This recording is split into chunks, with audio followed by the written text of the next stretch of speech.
Dear student, good morning. I am Jitendra Kumar Tiwari, your रासायनिक अध्यापक।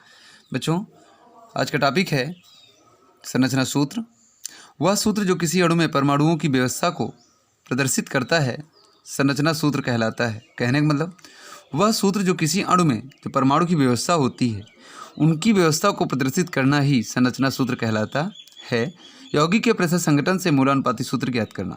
सर्वप्रथम यौगिक में उपस्थित विभिन्न तत्वों की भार प्रतिशतताओं को उनके परमाणु भारों से भाग देकर विभिन्न तत्वों के परमाणुओं की आपेक्षिक संख्या ज्ञात करते हैं। फिर उसके बाद परमाणुओं की छोटी संख्या से भाग देकर परमाणुओं का सरल अनुपात ज्ञात कर लेते हैं। तत्व के परमाणु की आपेक्षिक संख्या बराबर क्या होता है? तत्व की भार प्रतिशतता बटे तत्व का परमाणु भार। इसका मतलब क्या हुआ? मतलब ये हुआ बच्चों कि यौगिक में जो उपस्थित तत्व हैं उनकी भार प्रतिशतताओं को पहले उनके परमाणु भार से भाग दे देते हैं। तो अगर परमाणु भार से भाग दे देंगे तो उनकी आपेक्षिक संख्या आ जाएगी, और आपेक्षिक संख्या निकलने के बाद जो उसमें सबसे छोटी संख्या होगी उससे भाग दे लेंगे तो परमाणुओं का सरल अनुपात ज्ञात हो जाएगा। अगला टॉपिक है स्टोइकियोमेट्री। किसी रासायनिक अपक्रिया की संतुलित रासायनिक समीकरण अभिकारकों और उत्पादों की मात्राओं के मध्य संबंध बताती है।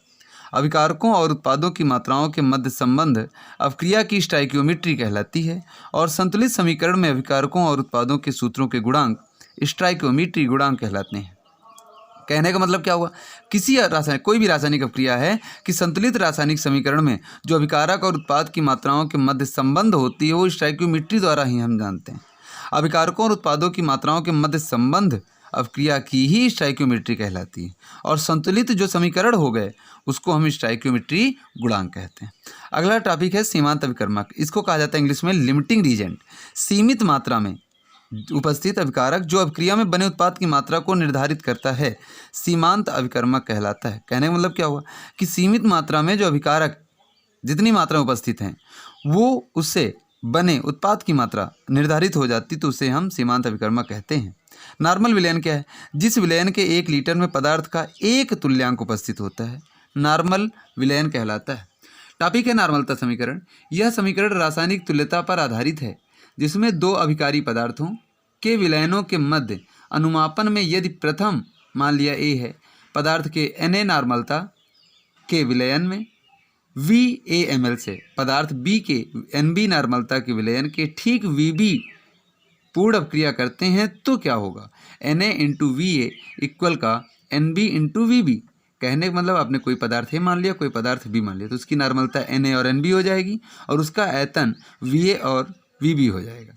तो अगर पूर्ण अपक्रिया हो गई तो कंडीशन क्या हो जाएगी? Na into VA equal NB into VB। विलयन की नॉर्मलता और मोलरता में संबंध विलयन की नॉर्मलता बटे विलयन की मोलरता बराबर विलेय का अणुभार बटे विलेय का तुल्यांकी भार इक्वल का n जानते हैं नंबर ऑफ मोल्स आ जाता है।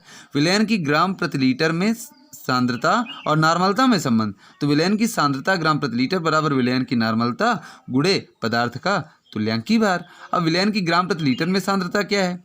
विलयन के 1 लीटर में विलीन विलेय के ग्रामों की संख्या विलयन की ग्राम प्रति लीटर सांद्रता कहलाती है। कहने का मतलब कि विलयन का 1 लीटर हमने विलयन ले लिया है, उसमें हमने विलेय के जितने ग्राम घोल दिए हैं वही उसकी ग्राम प्रति लीटर सांद्रता कहलाती है। विलयन की सांद्रता ग्राम प्रति लीटर बराबर विलेय का भार ग्राम में बटे विलयन का आयतन लीटर में।